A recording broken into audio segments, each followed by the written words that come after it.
换来看，国民党是推动反对废死、反对戒严两个公投案，今日要伫咧立法院拼交治托。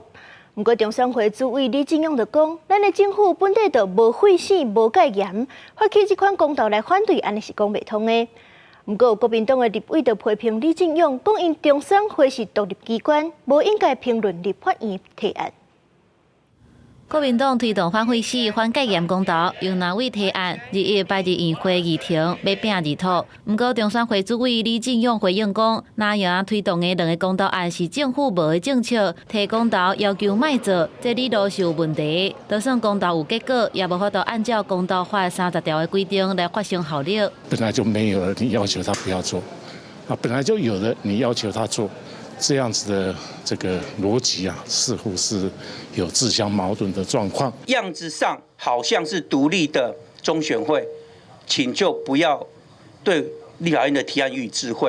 好，那立法院提案有立法院提案的想法。蓝营为了反制这个罢免而提出了反废死跟反戒严，事实上台湾没有废死的问题，死刑确实是在执行，所以这个部分是个假议题。李进勇进一步解说讲，创制是指即卖政府无的政策，透过公投希望政府会当制定来施行。好怪是透过公投要求政府废止即卖有的政策，强调会等公投的主文甲理由书送到中选会才召开委员会来审议，依法裁决。另外，2月也是总统府公布总预算案甲财会法修正案的最后期限，外界关注行政院敢有后一步的救济手段。